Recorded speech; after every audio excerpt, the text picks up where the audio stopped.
నమస్కారం. City news తెలుగుకి స్వాగతం. ఈనాటి వార్తా విశేషాలు. గర్భస్థ పిండ లింగ నిర్ధారణకి వెల్లడించడం నిషేధమని జిల్లా కలెక్టర్ జె వెంకటమురళి తెలిపారు. గర్భస్థ పిండ లింగ నిర్ధారణను వెల్లడి లింగ ఎంపిక నిషేధంపై జిల్లా స్థాయి కమిటీ సమావేశంలో శనివారం స్థానిక కలెక్టరేట్ లో జరిగింది. కమిటీ చైర్మన్ జిల్లా కలెక్టర్ అధ్యక్షతన జరిగిన సమావేశంలో పలు నిర్ణయాలు తీసుకున్నారు. ఇది ఎవరీ 2 months వన్స్ మనం రెగ్యులర్గా మీటింగ్ పీసీపీఎన్డిటీ మీద మీటింగ్ పెట్టుకోవాలి సార్. ఇది pre conceptional prenatal diagnostic and testing centre sir. ఇందులో మనము 5 years ఒకసారి మనం అది ఫీజు కట్టుకుంటాం సార్. తెలుగులో మనము August 15th రిపబ్లిక్ డే రోజు ఐఈసీ దానికోసమని అందులో నుంచి బడ్జెట్ కడతాం సార్. సార్ గవర్నమెంట్ ఫెసిలిటీస్ ఒక 12 ఉన్నాయి సార్. ప్రైవేట్ ఫెసిలిటీస్ కన్సల్టేషన్ బయట రిసెప్షన్లోని 3 ఖచ్చితంగా పెట్టమని చెప్తున్నాం సార్. మనం ఇస్తాము. ఇప్పుడు ఓల్డ్ ఏజ్ ఉన్నాయి, ఇక్కడ న్యూగా ఏంటి Shifa speciality hospital Bapatla madam, Addanki madam, Addanki అది గుడ్నగర్ అద్దంకి, ఇంకొకటి చీరాల మేడం చెరుకుపల్లి. లేదు 3 చేసాము లేకపోతే కౌంట్ నెంబర్స్ చెప్పడం కాదు. మీరు ఇచ్చేటప్పుడు కూడా రెన్యువల్ ఇచ్చేటప్పుడు కూడా మీరు ఒకటికి చూసుకోండి, బ్యాక్గ్రౌండ్ చూసుకోండి. ఏదో మనకు నచ్చినాడు లేకపోతే మన దాంట్లో ఉన్నారు లేదా మన మెంబర్స్ రిలేటివ్స్ ఇవి కాదండి. ఇప్పుడు మనకి జరిగినటువంటి డిస్కషన్లో మనము ఒకసారి సమరైజ్ చేసుకొని ఏమేమి చేయాలి అనేది చూసుకున్నప్పుడు ఫస్ట్ డీకాయ్ ఆపరేషన్స్ని మనం కాస్త ఇంటెన్సిటీ పెంచాలి. దాని యొక్క మోడల్ని కూడా మనము కాస్త ఇది చేసుకోవాలి, పెంచాలి. సో దీంట్లో నా సజెషన్ ఏంటంటే ఇది పాసిబుల్ అయ్యేటట్టయితే you can include any one police employee. Okay, మన విట్లేశ్వర్తో కాంటాక్ట్ చేసుకుంటే ఆయన మీకు కన్సర్న్ ఎస్హెచ్ఓకి చెప్పేస్తారు, కాన్ఫిడెన్షియల్గా ఒక ఎంప్లాయీని మీకు ఇస్తారు. అట్లానే సెకండ్ ఏం చేయాలంటే ఈ ఆర్ఎంపీస్ యొక్క మీటింగ్ ఒకటి పెట్టి వాళ్ళందరికీ కూడా యాక్ట్ గురించి ఆ రోజు అవసరం అనుకుంటే మేము కూడా వస్తాం, మ్యామ్ కూడా వస్తారు, రిక్వెస్ట్ చేస్తే పోలీస్ వాళ్ళు కూడా వస్తారు. జస్ట్ మీరంతా ముందు మీరు చెప్పాల్సినటువంటివన్నీ కూడా చెప్పేయండి. ఫైనల్లో మేము ఈ యాక్ట్ ఎంత బలంగా ఉంటుంది, మీరు ఎంత ఇబ్బందిలో పడతారు, తప్పు చేయకూడదు, మీరు ఎథికల్గా ఉండాలి అనేటువంటి ఒక ఓరియంటేషన్ వాళ్ళకి చెప్తాం. సెకండ్ ఏంటంటే మన regular medical practitioners, allopathic medical practitioners కూడా ప్రైవేట్ పీపుల్ అందరినీ కూడా ఒక మీటింగ్ పెట్టి you should not club both of them, club చేయకుండా విడిగానే పెట్టేయండి. అల్ట్రాసౌండ్ స్కాన్ ఫెసిలిటీ చేస్తున్నటువంటి ఓనర్స్ ఎవరైతే ఉన్నారో, దాన్ని నడిపే వాళ్ళు ఎవరైతే ఆర్గనైజ్ చేస్తున్నారో వాళ్ళందరినీ పెట్టి వాళ్ళకు కూడా ఈ యాక్ట్ మీద కంప్లీట్గా వాళ్ళకి ఇన్ అండ్ అవుట్ అవగాహన ఇవ్వాలి. వాళ్లకు ఇది కంప్లీట్గా తెలియాలి. They should not go any against the PNDT. Okay, అదొకటి జరగాలి. తర్వాత ఏఎన్ఎంస్, అంగన్వాడీస్ అండ్ ఆశాస్తో ఒక మీటింగ్ పెట్టాలి. Who are the ground level force మనకి at the village level and ward level. So వీళ్ళు ఇందాక ఎన్జిఓ వాళ్ళు చెప్పినట్టుగా కూడా బాపట్ల జిల్లా చెరుకుపల్లి మండలం గుల్లపల్లి గ్రామంలో వేంచేసి ఉన్న శ్రీ గంగాంబిక సమేత ఆనందీశ్వర స్వామి వారి దేవస్థానం నందు 48వ శ్రీదేవి శరన్నవరాత్రి మహోత్సవాల కార్యక్రమం జరిగింది. కార్యక్రమంలో భక్తులు అనేక మంది పాల్గొని అమ్మవారి అభిషేక పూజా కార్యక్రమాలని నిర్వహించడం జరిగింది.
చీరాల మండలం ఈపురపాలెం గ్రామంలో ఆర్ఎన్బి స్థలంలో ఆక్రమణలు ఉన్నాయంటూ పంచాయతీ ఈవో నోటీసులు ఇవ్వడాన్ని నిరసిస్తూ ఎస్టీ వర్గీయులు ఆందోళన చేపట్టడం జరిగింది. గత 70 సంవత్సరాలుగా ఇక్కడ గృహాలు నిర్మించుకొని నివాసం ఉంటున్నాం.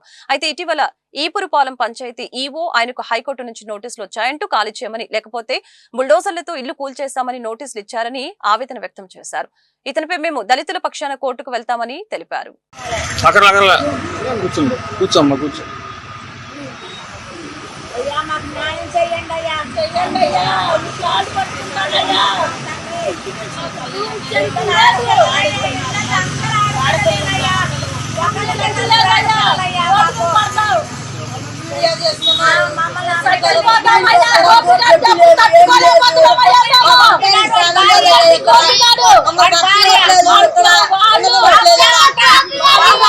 చెందిన వాళ్ళం 60 సంవత్సరాల నుంచి ఇక్కడే ఉంటున్నాం అయ్యా. మమ్మల్ని ఈ రోజు ధనికులు వచ్చి మమ్మల్ని మిత్రులారా, ఈరోజు మన ఈపురపాలెం మన తాలూకా పక్కనే అయ్యా మన సోదరులు ఉన్నారు. ఇష్టి సోదరులు ఎంతో మంది పేదవాళ్ళు ఎన్నో సంవత్సరాలుగా 70 సంవత్సరాలకు పోయి ఇక్కడే బతుకుతామంటే వాళ్ళు ఏదో మన మధ్యన వాళ్ళకి ఇల్లు పడిపోతే ఇల్లు కట్టుకుంటా ఉంటే మన ఇక్కడ ఈపురపాలెం పంచాయతీ ఈవో గారు వచ్చి చేపకిళ్ళకి ఇబ్బంది పెడతాం, ఇది చేయటం ఇది చాలా దారుణం. ఎందుకంటే వాళ్ళకి ఏమీ లేదు పాపం, వాళ్ళకి ఉండడానికి ఈ గూడు తప్ప. ఈ సర్వే నెంబర్ కూడా 205. అసలు ఈ సర్వే నెంబర్కి ఇది ఆర్ఎంబి వాళ్ళది. అసలు వాళ్ళకి ఏం సంబంధం లేదు. సంబంధం లేకపోయినా ఈ పంచాయతీ ఈవో గారు చేపకు రావటం, నోటీసులు ఇవ్వటం ఇది చాలా అన్యాయము. దీన్ని మేము చాలా ఖండిస్తున్నాము. ఇలాగే జరిగితే పంచాయతీ మీద ఎస్సీ కమిషన్కి డైరెక్ట్ న్యూఢిల్లీ కూడా కమిషన్ దాకా వెళ్లాల్సి వస్తుంది. దీని మీద ఇకనైనా గ్రహించాలి. ఎందుకంటే పేద బడుగు బలహీన వర్గాలు ఇళ్ళు పేదవాళ్ళు, వీళ్ళకి ఉండడానికి ఏం లేదు. గత 70 సంవత్సరాలు ఇక్కడే బతుకుతున్నారు. ఇలాంటి వాళ్ళ మీద ఇలాంటి అన్యాయాలు చేస్తే మేము దళిత బంధు పార్టీ దీన్ని ఖండిస్తుంది. ఒకసారి ఇకనైనా ఈవో గారు మార్చుకోవాలి పద్ధతి. ఎందుకంటే వాళ్ళు ఆనాడు ఎంఆర్ఓ గారు వచ్చారు, చూశారు, ఇది మా స్థలం కాదని చెప్పేసి వెళ్ళిపోయారు. ఇది మా పరిధి కాదని వెళ్ళిపోయారు. ఇది రోడ్డు మార్జిన్ ఆర్ఎంబి వాళ్ళది. ఆర్ఎంబి వాళ్ళు ఇచ్చి వాళ్ళు ఎక్స్టెన్షన్ చేసినప్పుడు వాళ్ళు నోటీసులు ఇవ్వాలి అందరికీ. ఇది కావాలని ఈవో గారు పక్కన వాళ్ళకి వీళ్ళు నలుగురికి నోటీసులు ఇవ్వడం ఇది చాలా దారుణం. ఇది కక్షపూరిత చర్యలు. ఇది దీని మీద ఈవో గారు ఎంఆర్కి కలెక్టర్లకు అందరికి పెట్టామయ్యా. పెడితే వాళ్ళు మాకు అంగీకరించారు. తర్వాత వీళ్ళు మమ్మల్ని ఒక టార్చర్ చేయట్లేదు అయ్యా. దెబ్బగా మేము ఊరేసుకొని చచ్చిపోతాం అనుకుంటున్నాం. స్వామి, మా బిడ్డల్ని మమ్మల్ని కాపాడమని ప్రార్థిస్తున్నాం అయ్యా. మేము ఎరుకులోళ్ళం అయ్యా. మా వయసు 62 సంవత్సరాలు అయ్యా. వీళ్ళు ఎవరో కూడా మాకు తెలీదు. ఎవరో గొద్దింటి గోపి అంట, వాళ్ళ బాబురావు, సాయి అంట, గొద్దింటి సాయి. వీళ్ళందరూ రోజు వచ్చేది మమ్మల్ని ఫోటోలు తీసేది. మా ఇంట్లో ఆడపిల్లలు ఉన్నారయ్యా. మమ్మల్ని బతకనిచ్చేదయ్యా. మా గుర్రం వెంకటేశ్వరరావు అయ్యా మమ్మల్ని బతకనిచ్చేదయ్యా.